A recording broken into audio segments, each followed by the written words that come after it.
بيبدأ مسلسلنا مع شيون اللي بتكون بتجهز علشان تروح المدرسة، ولكنها بتبقى متوترة جدا علشان بتبقى مخططة تعترف بحبها للولد اللي هي معجبة بيه، وبتبقى ماسكة صورة ليها هي وأقرب صاحبة ليها اللي اسمها ميتسو، وفي الخلفية بيبقى سوما واقف وده هو الولد اللي هي معجبة بيه.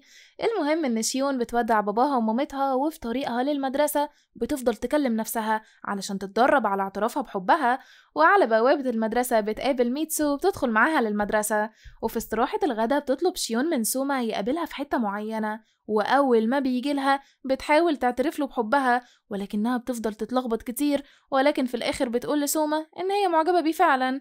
ولكن شيون ما كانتش متوقعة أبدا رد فعله، اللي بيقول لها بكل هدوء إن قبل ما هي تيجي تعترف له بمشاعرها كان لازم كده تهتم بشكلها الأول، لأن ده الصراحة مش شكل بنت هو ممكن يبادلها نفس شعور الإعجاب، وبعد كده بيسيبها وبيمشي.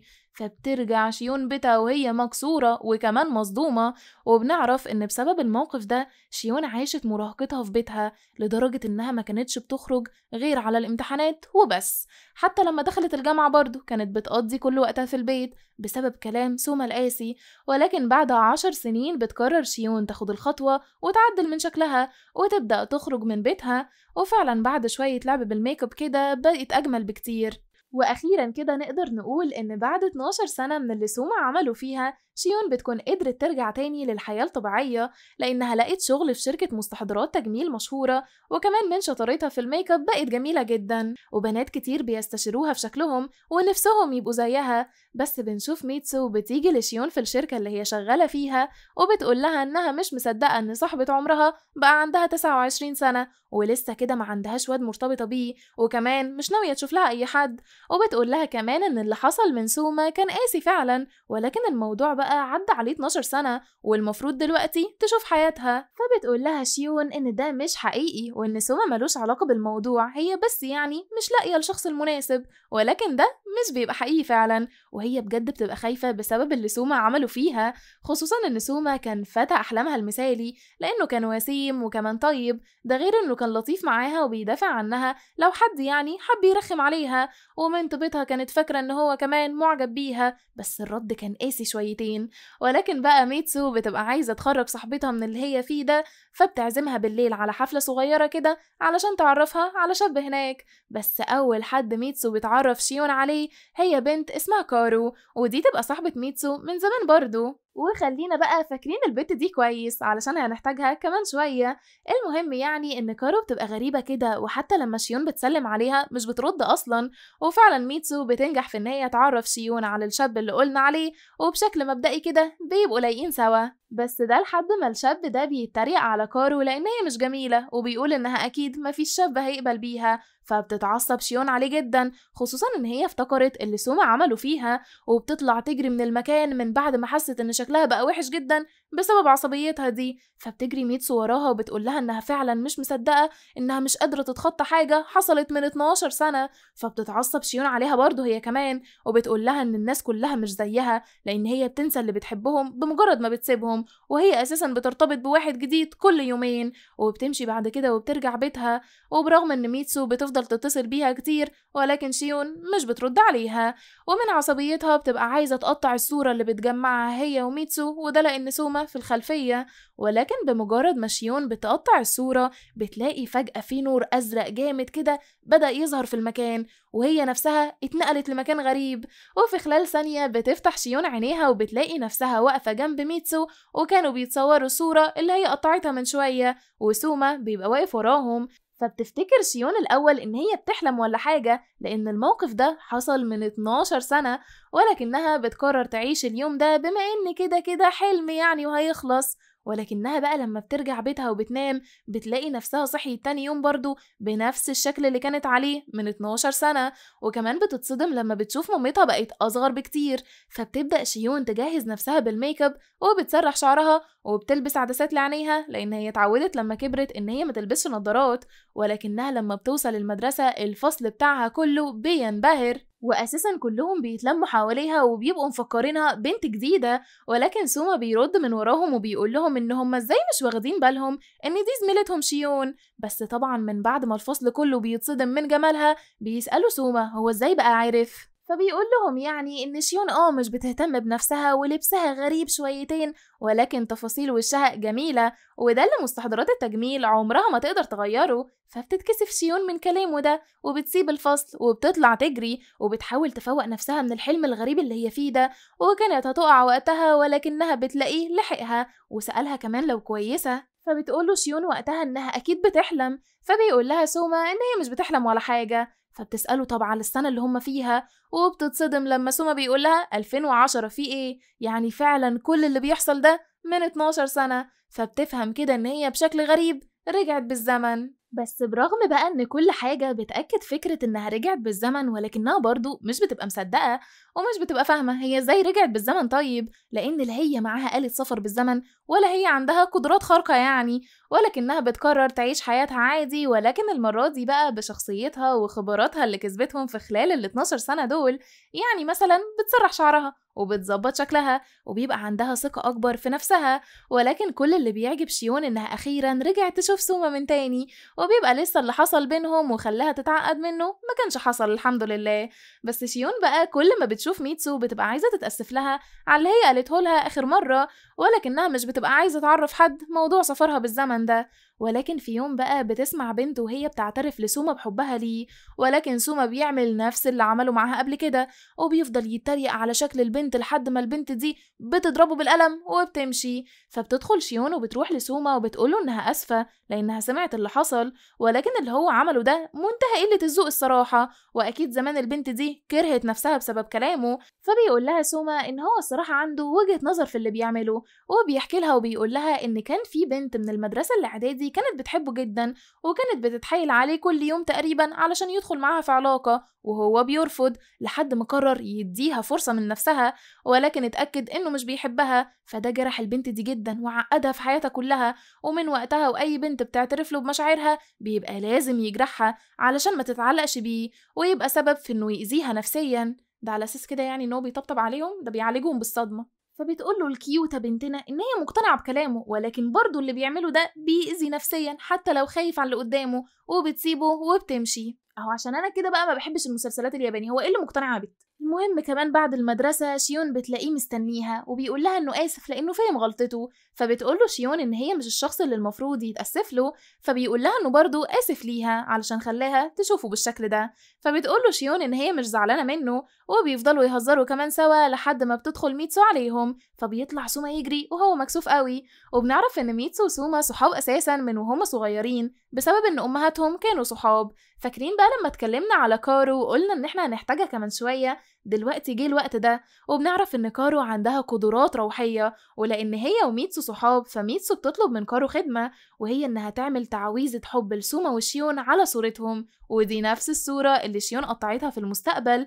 بس الغريب بقى ان تاني يوم في المدرسة شيون بتشوف دفتر على الكرسي بتاع ميتسو، والدفتر ده بيبقى كله صور لسوما، وبتفهم وقتها شيون ان ميتسو وقع في حب سوما اساسا. وبتبدأ فعلا تلاحظ الموضوع ده لما ميتسو بتشوف سوما وبتروح تهزر معاه بعفوية. ولكن في يوم بتفكر مامة شيون بنتها انها لازم تجهز حاجتها علشان التخييم، فبتفتكر شيون ان مدرستها عاملين رحلة وهي كانت اشتركت فيها، ولكن كل اللي فاكراه عن الرحلة دي انها كانت وحشة جدا بسبب ان سوما كان بيتجاهلها كتير، ولكنها في الاخر بتروح الرحلة دي مع باقي زمايلهم. بس الغريب بقى ان سوما ما كانش بيتجاهل شيون زي ما حصل معاها قبل كده، وكان كل شوية بيكلمها وكمان بيروح يساعدها في اي حاجة بتعملها، ده غير انه بيطلب منها تدور معاه على حاجة في اوضته، وفعلا بتروح تعمل كده.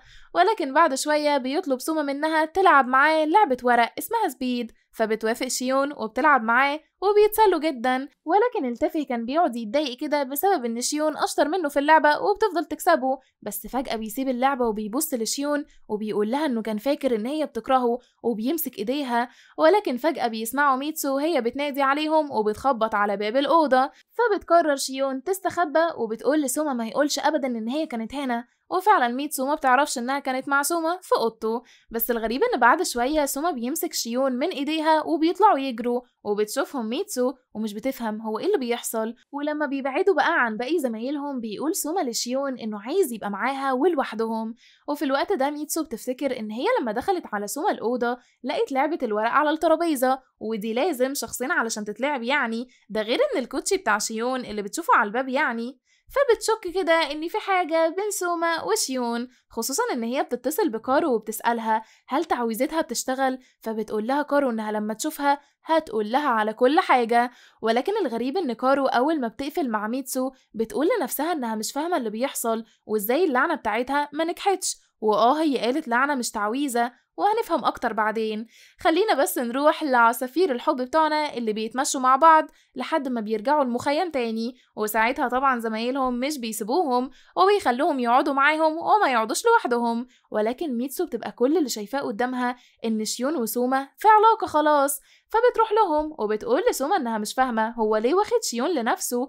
فبيقول لها سوما إنه عايز يضايقها أكتر، وبياخد شيون وبيمشوا من المخيم بحجة إنه بيرخم على ميتسو، ولكن في الحقيقة هو عايز يبقى مع شيون لوحدهم فعلا، وبيفضلوا قاعدين سوا لوحدهم لحد بالليل. ولكن فجأة شيون بتعيط، وده لأنها بتفتكر ميتسو وبتفتكر إنها معجبة بسوما وإن اللي بتعمله ده أكيد هيزعلها جدا. فبيحاول سوما يهديها وبيحضنها، فبتتوتر أكتر وقتها من اللي بيعمله ده، وبسبب اللي حصل ما بتقدرش تنام كمان. وتاني يوم بتبقى مش مركزة في أي حاجة ومدهولة وعمالة تقع. ولكن بعد شوية بنشوف ميتسو هي في أوضة سوما وبتكون عايزة تكلمه في موضوع مهم، وبتسأله هل هو فعلا معجب بشيون. وفجأة مشاعرها بتتحكم فيها وبتزعق وبتقوله ازاي أساسا معجب بيها، لأنه كان معجب بيها أساسا واعترف لها في إعدادي. وفي اللحظة دي بنشوف شيون اللي بتبقى واقفة على الباب وبتسمع كل حاجة، وبتسمع كمان سوما وهو بيرد على ميتسو وبيقول لها انه فعلا كان معجب بيها، ولكن ده كان في إعدادي وكانوا صغيرين، وده غير ان هي رفضت مشاعره اصلا وقتها وقالت له ان هو زي اخوها، فهو مش فاهم هي ليه زعلانة. فبتخرج ميتسو من الأوضة وهي زعلانة بجد، وبتشوف شيون في وشها، فبتعرف إنها سمعت كل حاجة، فبتقول لها إنها أسفة على اللي بتعمله، ولكنها تختفي من حياتهم لأنها كده هتبقى تهديد لعلاقتهم دي، ومش هيبقوا مرتاحين أبدا طول ما هي موجودة. فبتحاول شيون توقفها، ولكن ميتسو بتقول لها إنها فعلا كانت بتحاول تساعدها في إن هي تعترف بمشاعرها لسوما، وكانت فرحانة إن أعز صاحبة ليها وقع في الحب، ولكن هي مش عارفة هي ليه فجأة كده زعلت وبتسيبها وبتمشي. بس خلينا احنا بقى نرجع بالزمن شوية ونعرف حقيقة علاقة ميتسو وسوما، وبنعرف انهم فعلا كانوا صحاب جدا في اعدادي بسبب امهاتهم زي ما قلنا. ولكن سوما كان بيحب ميتسو وفي يوم اعترف لها بده كمان، ولكن ميتسو بتسكت وبتقوله بعدها ان هي بتحبه كصحاب واخواته بس، وان هي فعلا بترتاح وهو معاها، فبيزعل جدا من كلامها وبيسيبها وبيقوم. ومن وقتها وهم صحابه بس، وحتى ما فتحوش الموضوع ده تاني ابدا. وخلينا بقى نرجع لميتسو دلوقتي اللي بتبقى منهارة من العياط على اللي حصل يعني، ولكن شيون بتكون قدرت تلاقيها وبتروح وراها وبتحاول تهديها، وبتقول لها انها ما كانتش قصده تسمع اللي كانوا بيقولوه، ولكن هي لازم تتكلم معاها وتقول لها ليه خبت عليها موضوع انها بتحب سوما، لان باللي هي بتقوله فشيون تبقى هي الطرف الثالث اصلا. بس ميتسو بتقول لها انها كانت معجبة بيه وكانت عايزة تعرفه ان هي كمان بتبادله نفس الشعور، ولكنها كانت خايفة تخسره زي ما بتخسر اي حبيب بيدخل في حياتها، خصوصا انه صاحبها من فترة كبيرة. وبتترجى ميتسو شيون ما تزعلش منها وهي هتصلح كل حاجة غلط هي عملتها، ولكن شيون بتقول لها انها اساسا مش زعلانة منها ابدا، وبيتأسفوا لبعض. وبتتفق بعد كده ميتسو مع شيون انهم يلعبوا لعبة وكل واحدة فيهم هتعترف لسوما بحبها ليه، واللي تترفض ما ينفعش تزعل ولا تخسر التانية. فبتوافق شيون، وتاني يوم بتلاقي ميتسو داخلة عليها وضحكتها قد الدنيا، وبتقول لها بكل فخر ان هي اعترفت بمشاعرها لسوما ورفضها، وكده الموضوع يبقى اتقفل خلاص، ودلوقتي دورها في ان هي تعترف. ففعلا شيون بتروح له وبتبقى عايزة تعترف له بحبها، ولكنها مش بتقدر تقول وبتتردد كتير، بس بتفتكر ان دي فرصة جات لها علشان تعترف له بقى بشكل احسن يعني من المرة اللي فاتت، فبتقرر تستغلها. واخيرا بقى بتقوله انها بتحبه، فبيضحك قوي وبيقول لها انه كان مستنيها تقول كده من بدري يا شيخة، ولكن فجأة نفس النور الازرق بيظهر تاني، فبتعرف ان هي للاسف هترجع للزمن بتاعها، فبتصرخ علشان توقف اللي بيحصل ده، وفعلا اللي بيحصل بيقف، ولكنه مش بيقف علشان هي صرخت، بس بيقف علشان سوما سكت لانه كان هيقول لها ان هو كمان بيحبها. فبتفهم شيون ان سوما لو اعترف لها بمشاعره هي هترجع لزمنها من تاني، فبتطلب شيون من سوما يأجلوا موضوعهم ده لبعدين، وبتسيبه وبتمشي. وبيفكر سوما إن شيون كده رفضته، وبتبدأ بعدها تتجاهل سوما في كل مكان، وده لأنها مش عايزة ترجع لزمانها الأصلي. بس بعد أيام بتقرر شيون تروح لسوما وتتأسف له على اللي حصل، وتعرفه إن هي مرفضتهوش ولكنها محتاجة شوية وقت. فبيضحك لها سوما وبيقول لها إنه مش زعلان منها، وبيقول لها تاخد كل الوقت اللي هي عايزاه كمان. ولكن شيون مش بتقدر تستحمل الصراحة، فبتقرر تعرف ميتسو كل حاجة، وبتحكي لها من أول ما قطعت الصورة لحد ما النور الأزرق ظهر تاني علشان يرجعها لزمانها. وبرغم إن الموضوع ما يتصدقش أبدا وميتسو بتبقى مصدومة، ولكنها بتقول لشيون إن هي هتصدقها علشان هي صاحبتها. وبتفضل تهزر وبتقول إن هي من الاحترام ما تناديهاش بقى باسمها العادي، ولازم تحط لقب محترم قبلها لأنها برضو أكبر منها ب 12 سنة. ولكن فجأة بتفتكر ميتسو موضوع التعويذة بتاع كارو، وبتقول لشيون إن تقريبا كده التعويذة ما نفعتش، وبتحكي لها إنها راحت لكارو وطلبت منها تعمل لها تعويذة حب ليها هي وسوما. فبيروحوا هما الاتنين لكارو وبيسألوها عن موضوع التعويذة وإن كده في حاجة غلط بتحصل. فبتقول لهم كارو إنها كانت عايزة تعرفهم ولكنها كانت خايفة الصراحة، وبتقول لهم إنها ما عملتش أساسا تعويذة على الصورة ولكنها عملت لعنة لشيون نفسها، وده علشان تمنعها من الاعتراف بحبها لسوما وتبوظ علاقتها بيه. وده لأن كارو أساسا كانت صاحبة ميتسو المقربة، ولكن من أول ما ميتسو اتعرفت على شيون وهي ركناها فكارو بقت لوحدها ونسيتها تماما، علشان كده عملت اللعنة دي علشان تنتقم. فبيحكوا موضوع السفر عبر الزمن، وبتقول لهم كارو إنه أكيد بسبب قطع شيون للصورة يبقى اللعنة حصل لها حاجة، وده اللي خلى شيون ترجع بالزمن. فبتقطع ميتسو علاقتها بكارو لأن اللي عملته ده مش كويس أبدا، وبتمشي وبتروح شيون وراها. وبما إن كده الموضوع خرج من إيديهم وكده شيون عاجلا أم آجلا لازم ترجع لزمانها، فبيقرروا هما الاتنين يروحوا لسوما ويحكوا له بقى كل حاجة. وفعلا لما بيحكوا له بيصدق بصعوبة، وبيفهم ليه شيون وقفته وأجلت الموضوع أكتر من مرة، لأنه لو اعترف بحبه ليها هترجع لزمانها. فبيتأسف سوما لشيون بسبب قلة ذوقه معاها في الزمن الأصلي، ولكنه مش بيبقى مهتم بأي حاجة غير إنه يبقى معاها، وبيقول لها إنه مش هيعترف لها بحبه ولكنهم هيخرجوا سوا ويبقوا في علاقة، وده لأن اعترافه بحبه ليها مش مهم، المهم يعني إن هي فاهمة مشاعره. وفعلا من اليوم ده وهما الاتنين في علاقة سوا، ولكن سوما ما بيكونش اعترف بمشاعره بصوت عالي يعني. وبتبدأ بقى شيون تعيش مراهقتها من تاني بس بشكل أحسن بكتير من أول مرة ليها، ده غير إنها بتبقى في آخر سنة في ثانوي وخلاص لازم تختار الجامعة وتكرر كل اللي عاشته من تاني. يا شيخة يولع الرجالة هتكرري كل ده تاني؟ بس المهم يعني في يوم بتلاقي كارو مستنياها قدام بيتها، فبتدخلها وبتسألها هي جات لها ليه. فبتقول لها كارو إنها جاية تعبر لها عن أسفها، وبتقول لها إنها لقت طريقة ترجعها لزمانها الأصلي من تاني، وبتقول لها إن اللعنة كان مهمتها إن مشاعرها تترفض من سوما، ولو سوما ما رفضش مشاعرها فده هيعمل خلل في اللعنة ويرجعها لزمانها من تاني. بس شيون بتبقى عارفة ده أصلا لأنها كانت هتعيشه، فبتقول لكارو إن هي متشكرة، ولكن كارو بتاخد بالها من إن شيون مش بتتفاجئ وكأنها كانت عارفة، وبتقول لها إن لو هي بتفكر تكمل حياة في الزمن ده تبقى بتفكر غلط لأن ده مش عالمها ولا زمانها، وبتعرفها إن أي حاجة هي بتعملها في الزمن ده هتأثر على زمانها الأصلي وممكن تأذي أي حد من اللي بتتعامل معاهم، يعني سوما وميتسو ممكن يتأذوا بسببها، وبتسيبها وبتمشي. فبتقرر شيون بعد كده ترجع للزمن بتاعها، وده علشان ما تأذيش حبيبها وصاحبتها أكتر من كده. فبتروح لسوما وبتعترف له بمشاعرها وبتقوله إن اللعنة اللي كانت عليها اتفكت خلاص وهو يقدر يقول لها إنه بيحبها. فسوما كده بيحس إن في حاجة غلط وبيقول لشيون إنه محتاج شوية وقت مع نفسه يعني، وبيسيبها فعلا وبيخلع. بس ميتسو بقى بتكون سمعتهم وبتعرف اللي شيون ناوية تعمله، فبتروح تواجهها وبتقول لها إن ده حقيقي وإن هي لازم ترجع زمانها.